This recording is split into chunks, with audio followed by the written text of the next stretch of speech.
El perfume de Patrick Süskind, la tercera entrega.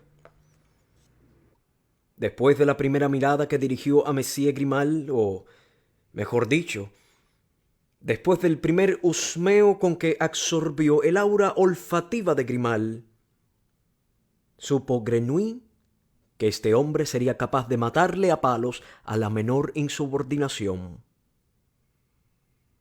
Su vida valía tanto como el trabajo que pudiera realizar, dependía únicamente de la utilidad que Grimal le atribuyera, de modo que Grenouille se sometió y no intentó rebelarse ni una sola vez. Día tras día concentraba en su interior toda la energía de su terquedad y espíritu de contradicción, empleándola solamente para sobrevivir como una garrapata al período glacial que estaba atravesando. Resistente, frugal, discreto, manteniendo al mínimo, pero con sumo cuidado, la llama de la esperanza vital. Se convirtió en un ejemplo de docilidad, laboriosidad y modestia. Obedecía en el acto. Se contentaba con cualquier comida. Por la noche se dejaba encerrar en un cuartucho adosado al taller donde se guardaban las herramientas y pieles aladas. Allí dormía sobre el suelo gastado por el uso. Durante el día trabajaba de sol a sol, en inviernos 8 horas y en verano 14, 15 y hasta 16. Limpiaba de carne las hediondas pieles, las enjuagaba, pelaba, blanqueaba, cauterizaba y abatanaba, las impregnaba de tanino, partía leña, descortezaba abedules y tejos, bajaba al noque lleno de vapor cáustico y colocaba pieles y cortezas a capas, tal como le indicaban los oficiales. Esparcía agallas machacadas por encima y cubría la espantosa hoguera con ramas de tejo y tierra. Años después, tuvo que apartarlo todo para extraer de su tumba las pieles momificadas convertidas en cuero. Cuando no enterraba o desenterraba pieles, acarreaba agua. Durante meses acarrió agua desde el río, cada vez 2 cubos, cientos de cubos al día, pues el taller necesitaba ingentes cantidades de agua para lavar, ablandar, hervir y teñir. Durante meses vivió con el cuerpo siempre húmedo de tanto acarrear agua. Por las noches la ropa le chorreaba y tenía la piel fría, esponjada y blanda, como el cuero lavado. Al cabo de 1 año de esta existencia más animal que humana, contrajo el antrax maligno, una temida enfermedad de los curtidores que suele producir la muerte. Grimal ya le había desahuciado y empezado a buscar un sustituto, no sin lamentarlo, porque no había tenido nunca un trabajador más frugal y laborioso, cuando Grenouille, contra todo pronóstico, superó la enfermedad. Solo le quedaron cicatrices de los grandes antrax negros que tuvo detrás de las orejas, en el cuello y en las mejillas, que lo desfiguraban, afeándolo todavía más.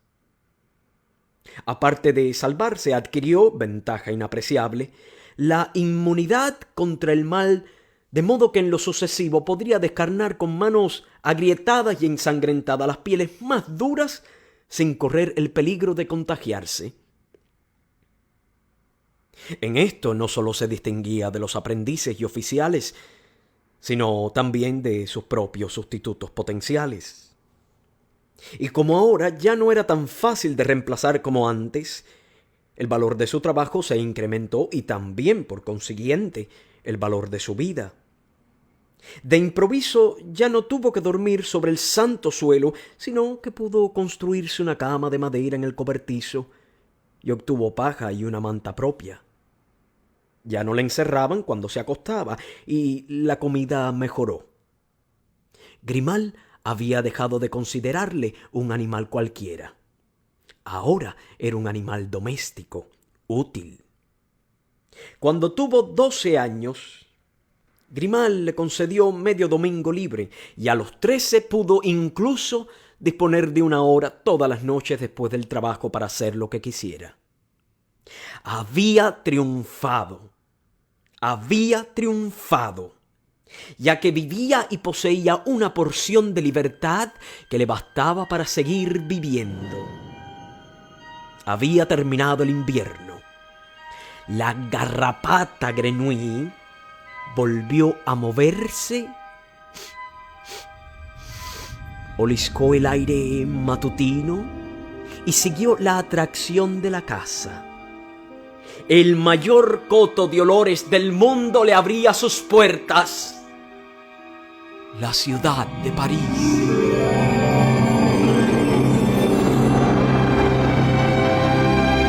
Bienvenidas a Lecturas de Yamil Cuellar. El perfume de Patrick Süskind.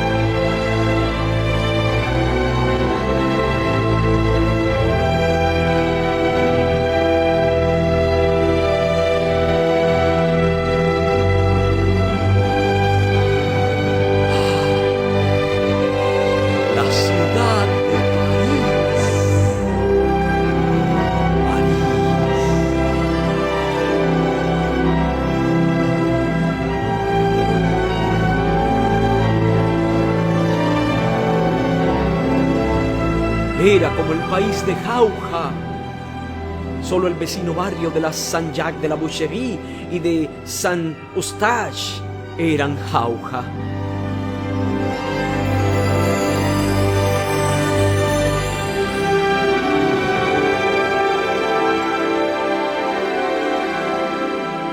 En las calles adyacentes de la Rue Saint-Denis y la Rue Saint-Martin, la gente vivía tan apiñada. Las casas estaban tan juntas unas de otras, todas de 5 y hasta 6 pisos, que no se veía el cielo y el aire se inmovilizaba sobre el suelo como en húmedos canales atiborrados de olores que se mezclaban entre sí. Olores de hombres y animales, de comida y enfermedad, de agua, piedra, cenizas y cuero, jabón.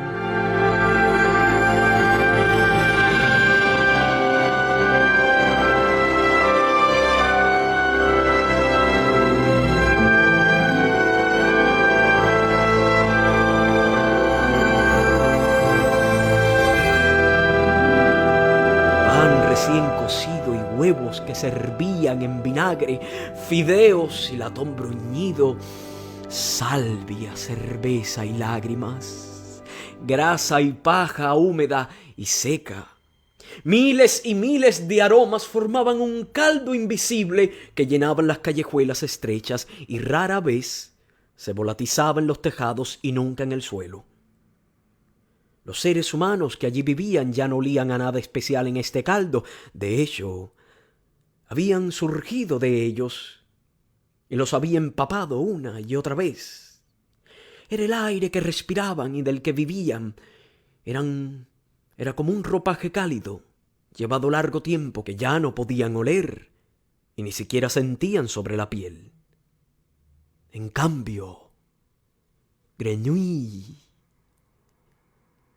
lo olía todo como por primera vez, y no solo olía el conjunto de este caldo, sino que lo dividía analíticamente en sus partes más pequeñas y alejadas. Su finísimo olfato desenredaba el ovillo de aromas y tufos, obteniendo hilos sueltos de olores fundamentales indivisibles. Destramarlos e hilarlos le causaba un placer indescriptible. Se detenía a menudo, apoyándose en la pared de una casa o en una esquina oscura, con los ojos cerrados, la boca entreabierta y las ventanas de la nariz hinchadas como un pez voraz en aguas caudalosas, oscuras y lentas. Y cuando, por fin, un hálito de aire le traía el extremo de un fino hilo odorífero, lo aprisionaba y ya no le dejaba escapar. Ya no olía nada más que este aroma determinado. Lo retenía con firmeza lo inspiraba y lo almacenaba para siempre. Podía ser un olor muy nuevo, sin ninguna semejanza con ningún otro de los que había olido hasta entonces y menos aún visto. El olor de la seda planchada, por ejemplo. El olor de un té de serpol. El de un trozo de brocado recamado en plata. El del corcho de una botella de vino especial. El de un peine de carey. Grenouille iba a la casa de estos olores todavía desconocidos para él. Los buscaba con la pasión y la paciencia de un pescador y los almacenaba dentro de sí. Cuando se cansaba del espeso caldo de las callejuelas, se iba a lugares más ventilados, donde los olores eran más débiles, se mezclaban con el viento y se extendían casi como un perfume. En el mercado de Les Halles, por ejemplo, donde en los olores del atardecer aún seguía viviendo el día, invisible pero con gran claridad, como si aún se apiñaran allí los vendedores, como si aún continuaran allí las banastas de hortalizas y huevos, las tinajas llenas de vino y vinagre, los sacos de cereales, patatas y harina, las cajas de clavos y tornillos, los mostradores de carne, las mesas cubiertas de telas, vasijas y suelas de zapatos y centenares de otras cosas que se vendían durante el día. Toda la actividad estaba hasta el menor detalle presente en el aire que había dejado atrás. Grenouille veía el mercado entero con el olfato, si se puede expresar así, y lo olía con más exactitud de la que muchos lo veían, ya que lo percibía en su interior y por ello de manera más intensa, como la esencia, el espíritu de algo pasado que no sufre la perturbación de los atributos habituales del presente, como el ruido, la algarabía, el repugnante hacinamiento de los hombres. O se dirigía allí donde su madre había sido decapitada, la Place de Grève, que se metía en el río como una gran lengua. Había barcos embarrancados en la orilla o atracados que olían a carbón, a grano, a heno y a sogas húmedas. Y desde el oeste llegaba por esta vía única, trazada por el río a través de la ciudad, una corriente de aire más ancha que traía aromas de campo, de las praderas de Neuilly, de los bosques entre Saint-Germain y Versalles, de ciudades muy lejanas como Rouen o Caen, y muchas veces incluso del mar. El mar.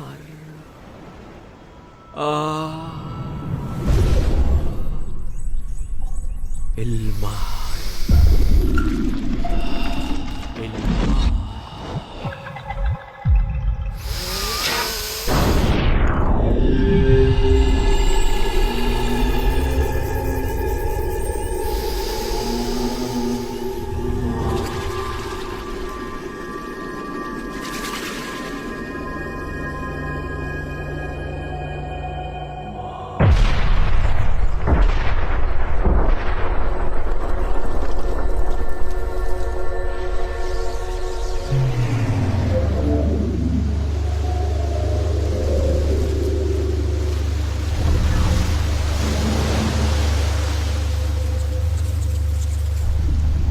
El mar.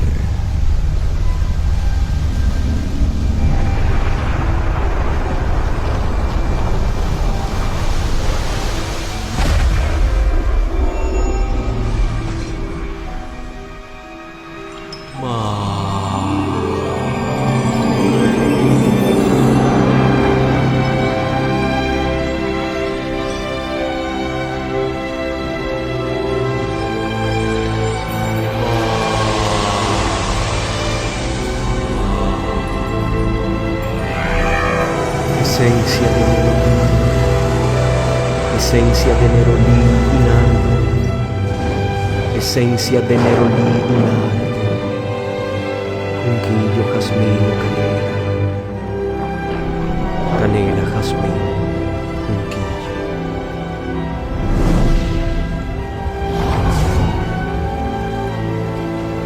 El olor del mar.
El mar olía como una vela hinchada que hubiera aprisionado agua, sal y un sol frío.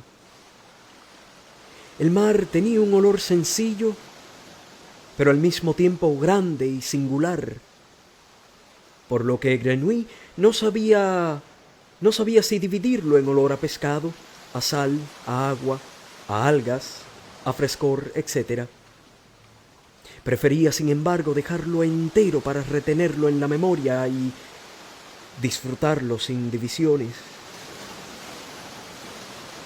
El olor del mar le gustaba tanto que deseaba respirarlo puro algún día y en grandes cantidades, a fin de embriagarse de él. Y más tarde, cuando se enteró de lo grande que era el mar y que los barcos podían navegar durante días sin ver tierra, nada le complacía tanto como imaginarse a sí mismo a bordo de un barco, encaramado en una cofa en el mástil más cercano de la proa, surcando el agua a través del olor infinito del mar, que en realidad no era un olor, sino su aliento, una exhalación, el fin de todos los olores, disolviéndose de placer en este aliento. No obstante, esto no se realizaría nunca porque Grenouille, que en la orilla de la Place de Griffe inspiraba y expiraba de vez en cuando un pequeño aliento de aire de mar, no vería en su vida el auténtico mar, el gran océano que se encontraba al oeste, y por lo tanto jamás podría mezclarse con esta clase de olor. Pronto conoció con tanta exactitud los olores del barrio entre Saint-Eustache y el Hotel de Ville, que podía orientarse hasta en la noche más oscura. Entonces amplió su coto, primero en dirección oeste hacia el Faubourg Saint-Honoré, luego la Rue Saint-Antoine hasta la Bastilla y finalmente hasta la otra orilla del río y el barrio de la Sorbona y el Faubourg Saint-Germain, donde vivían los ricos. A través de las verjas de entrada olía a piel de carruaje y a polvo de las pelucas de los lacayos, y desde el jardín flotaba por encima de los altos muros el perfume de la retama y de las rosas y la eña recién cortada. También fue aquí donde Grenouille olió por primera vez perfume en el verdadero sentido de la palabra. sencillas aguas de espliego y de rosas con que se llenaban perfumes más valiosos y complejos como tintura de almizcle mezclada con esencia de nerolí y nardo, junquillo, jazmín o canela, que por la noche emanaban de los carruajes como una pesada estela. Registró estos perfumes como registraba los olores profanos con curiosidad, pero sin una admiración especial. No dejó de observar que el propósito del perfume era conseguir un efecto embriagador y atrayente, y reconocía la bondad de las diferentes esencias de las que estaban compuestos, pero sutiles, y sabía que él podría inventar otras fragancias muy distintas si dispusiera de las mismas materias primas. Muchas de estas materias primas ya las conocía de los puestos de flores y especias del mercado. Otras eran nuevas para él, y procedió a separarlas de las mezclas para conservarlas sin nombre en la memoria. Ámbar, algalia, pachulí, madera de sándalo, bergamota, vetiver, apopónaco, tintura de benjuí, flor del lúpulo, castorio. No tenía preferencias, no hacía distinciones, todavía no, entre lo que solía calificarse de buen olor o mal olor.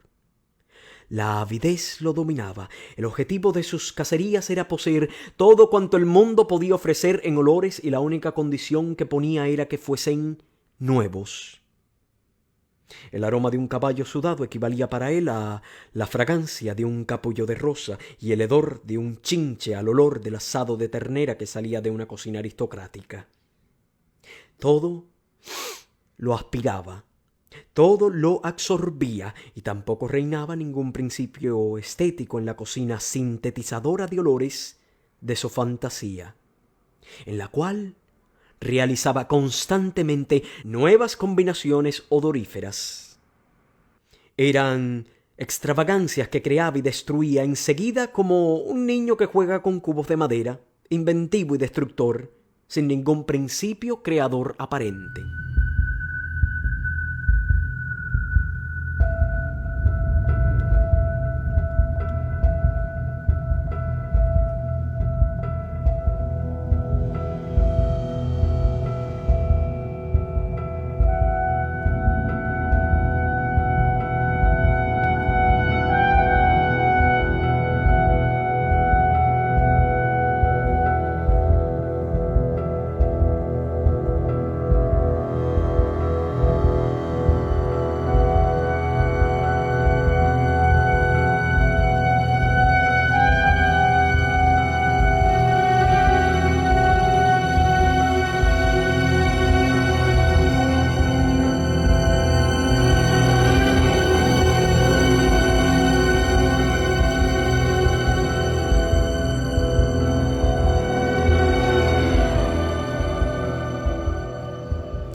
El 1 de septiembre de 1753, aniversario de la ascensión al trono del rey, en el Pont Royal de la ciudad de París se encendió un castillo de fuegos artificiales.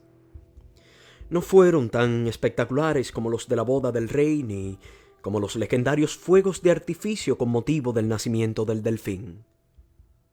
Pero no por ello dejaron de ser impresionantes. Se habían montado ruedas solares en los mástiles de los buques, y desde el puente caían al río lluvias de estrellas procedentes de los llamados toros de fuego. Y mientras tanto, en medio de un ruido ensordecedor, estallaban petardos, y por el empedrado saltaban los buscapiés, y centenares de cohetes se elevaban hacia el cielo, pintando lirios blancos en el firmamento negro. Una muchedumbre de muchos miles de personas, congregada en el puente y en los quays de ambas orillas del río, acompañaba el espectáculo con entusiasmados as, os, bravos e incluso vivas, aunque el rey ocupaba el trono desde hacía 38 años y había rebasado ampliamente el punto culminante de su popularidad. Tal era el poder de unos fuegos artificiales. Grenouille los presenciaba en silencio a la sombra del Pavillon de la Fleury, en la orilla derecha frente al Pont Royal. No movió las manos para aplaudir, ni miró una sola vez hacia arriba para ver elevarse los cohetes. Había venido con la esperanza de oler algo nuevo, pero pronto descubrió que los fuegos no tenían nada que ofrecer, olfatoriamente hablando. Aquel gran despilfarro de chispas, lluvia de fuego, estallidos y silbidos dejaba tras de sí una monótona mezcla de olores compuesta de azufre, aceite y salitre.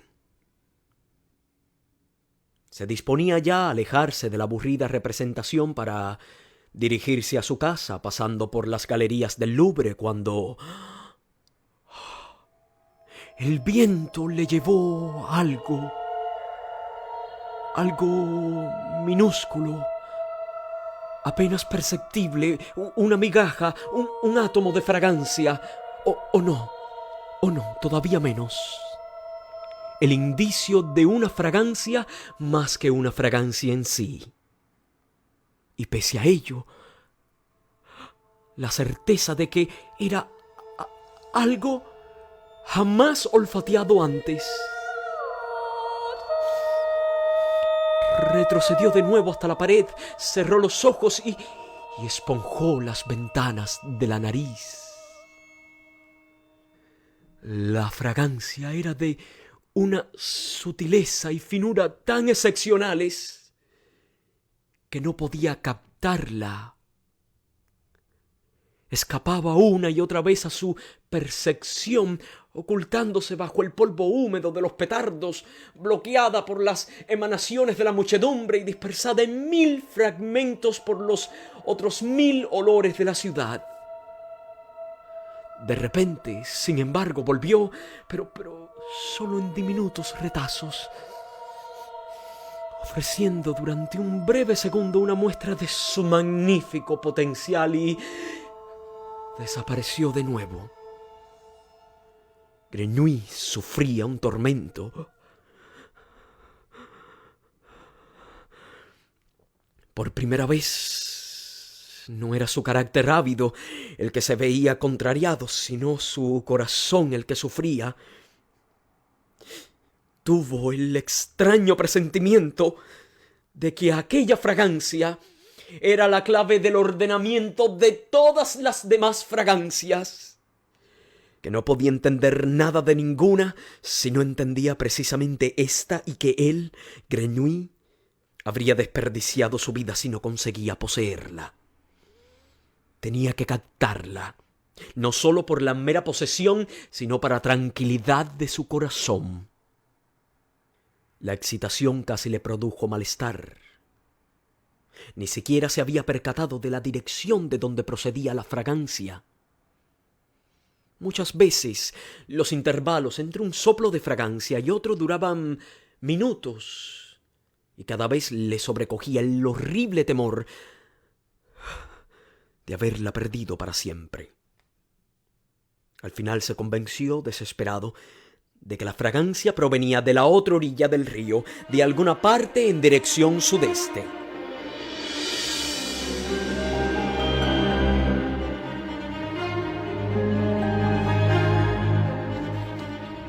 Se apartó de la pared del Pavillon de la Fleury para mezclarse con la multitud y abrirse paso hacia el puente. A cada 2 pasos se detenía y ponía de puntillas como objeto de olfatear por encima de las cabezas. Al principio la emoción no le permitió oler nada, pero por fin logró captar y oliscar la fragancia más intensa incluso que antes, y sabiendo que estaba en el buen camino, volvió a andar entre la muchedumbre de mirones y pirotécnicos que a cada momento alzaban sus antorchas hacia las mezclas de los cohetes. Entonces perdió la fragancia entre la humareda de la pólvora. Le dominó el pánico, se abrió paso a codazos y empujones, alzó tras varios minutos interminables la orilla opuesta, el Hotel Maggi, el Quai Malaquais, el final de la Rue de Seine.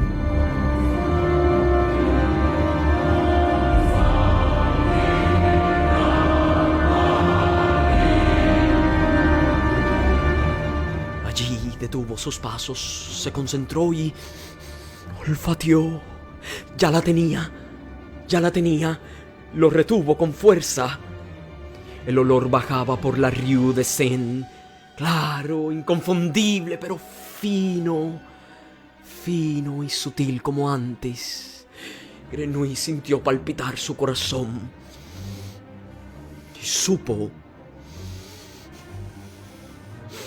supo que no palpitaba por el esfuerzo de correr, sino por la excitación de su impotencia en presencia de este aroma.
Intentó recordar algo parecido y tuvo que desechar todas las comparaciones.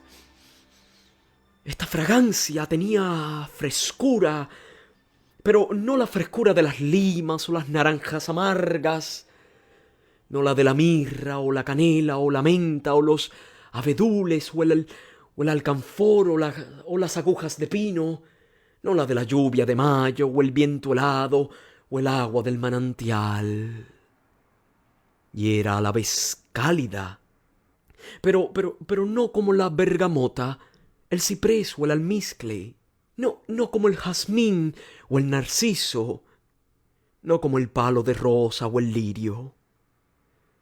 Esta fragancia era una mezcla de dos cosas: lo ligero y lo pesado. No una mezcla, sino una unidad. Y además sutil y débil y sólida y densa al mismo tiempo, como un trozo de seda fina y tornasolada. Pero tampoco como la seda, sino como la leche dulce en la que se deshace la galleta. Lo cual no era posible. Por más que se quisiera, seda y leche, una fragancia incomprensible, indescriptible, imposible de clasificar. De hecho,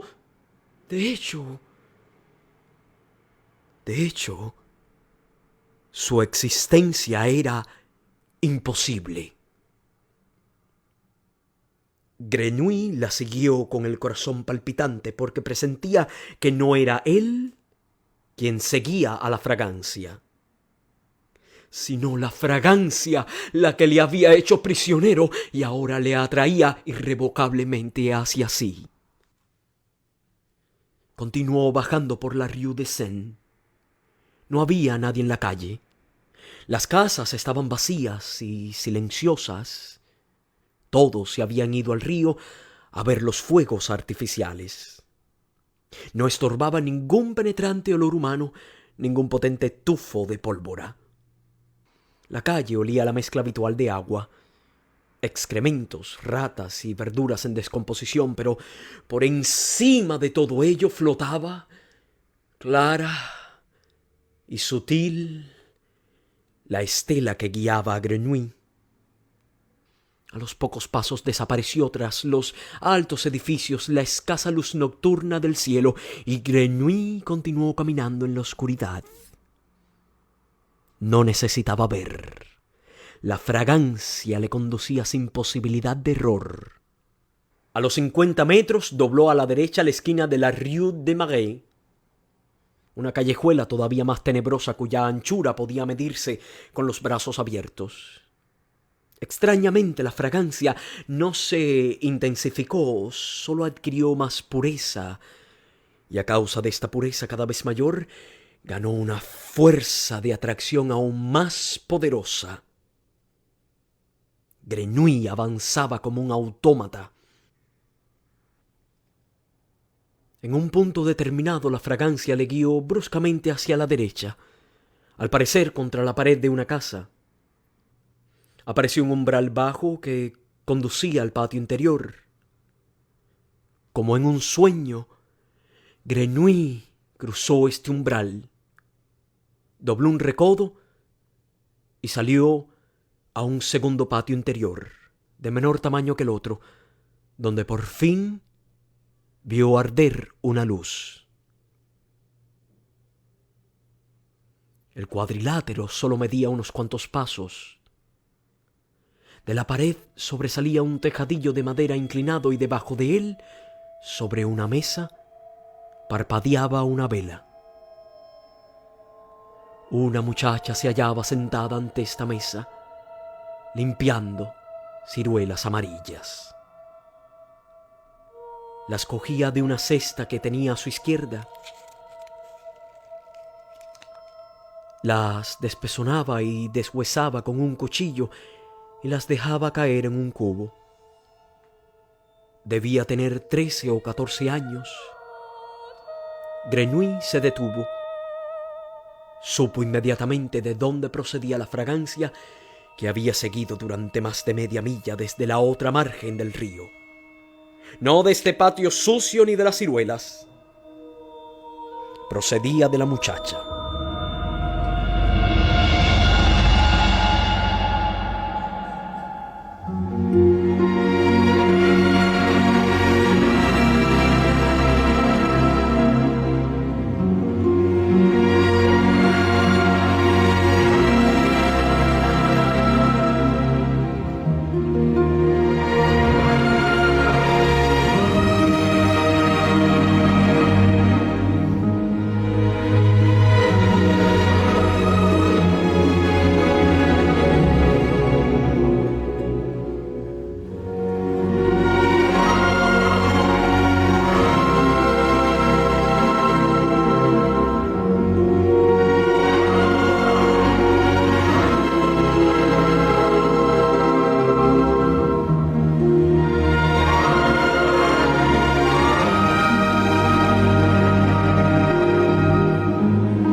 Se sintió tan confuso que creyó realmente no haber visto nunca en su vida nada tan hermoso como esta muchacha.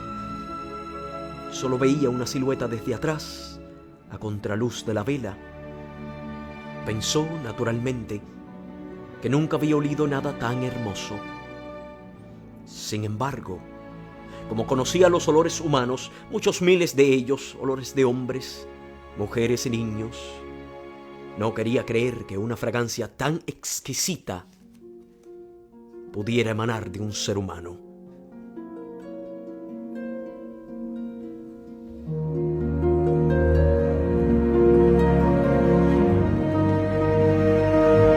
Casi siempre los seres humanos tenían un olor insignificante o detestable. El de los niños era insulso. El de los hombres consistía en orina, sudor fuerte y queso. El de las mujeres en grasa rancia y pescado podrido. Todos sus olores carecían de interés y eran repugnantes.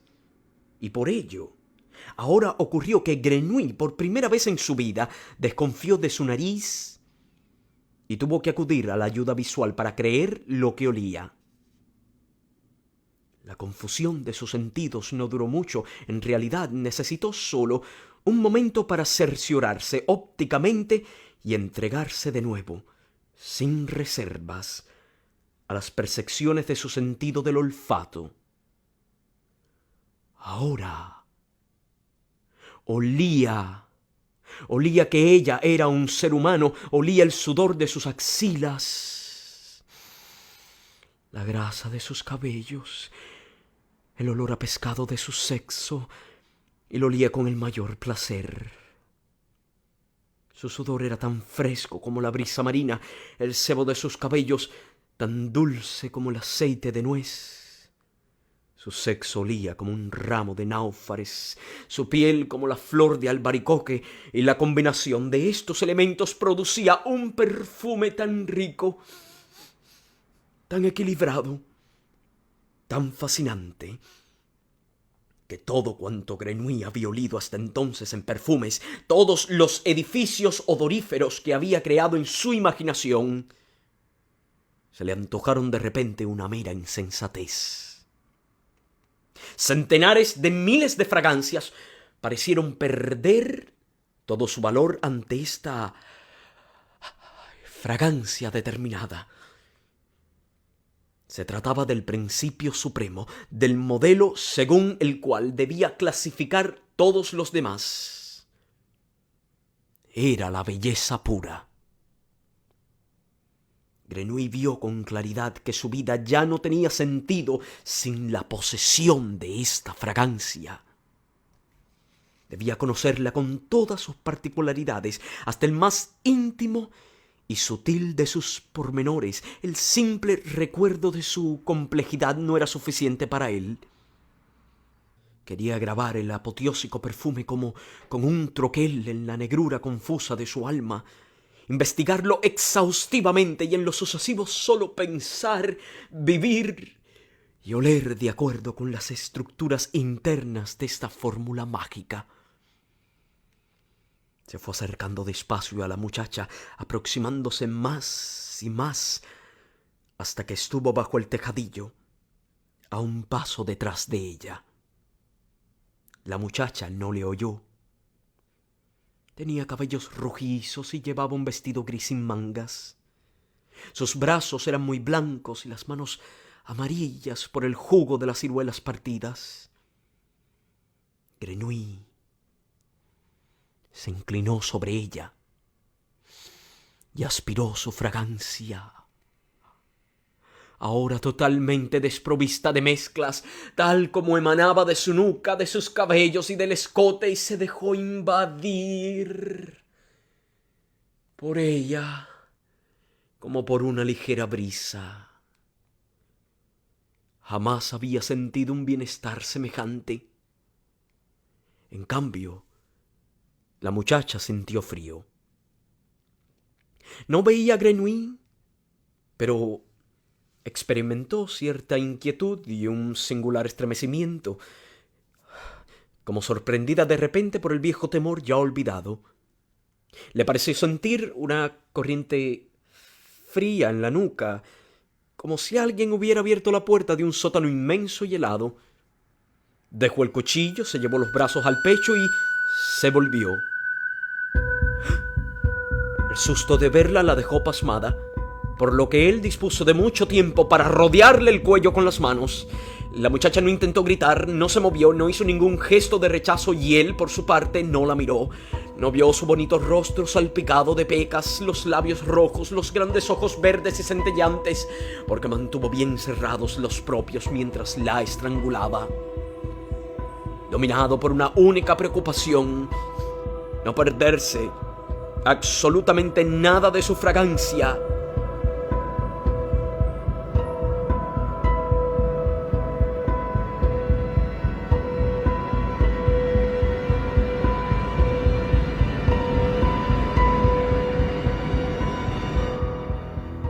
Cuando estuvo muerta, la tendió en el suelo entre los huesos de ciruela. Le desgarró el vestido y la fragancia se convirtió en torrente que le inundó con su aroma.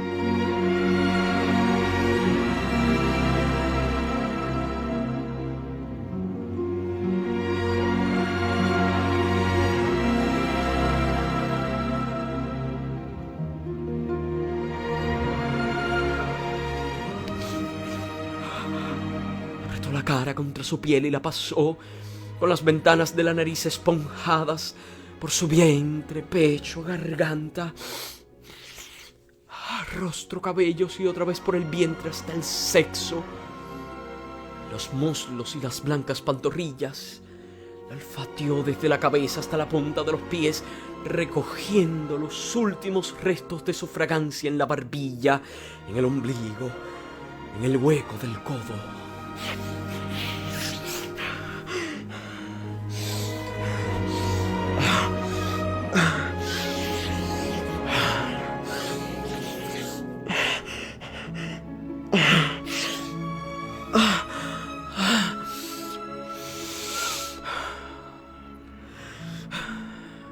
Cuando la hubo olido hasta marchitarla por completo, permaneció todavía un rato a su lado en cuclillas para sobreponerse, porque estaba saturado de ella. No quería derramar nada de su perfume y ante todo tenía que dejar bien cerrados los mamparos de su interior. Después se levantó y apagó la vela de un soplo. Momentos más tarde llegaron los primeros trasnochadores por la Rue de Seine cantando y lanzando vivas. Grenouille se orientó olfativamente por la callejuela oscura hasta la Rue de Petit Augustin, paralela a la Rue de Seine que conducía al río. Poco después, descubrieron el cadáver. Gritaron, encendieron antorchas y llamaron a la guardia. Grenouille estaba desde hacía rato en la orilla opuesta.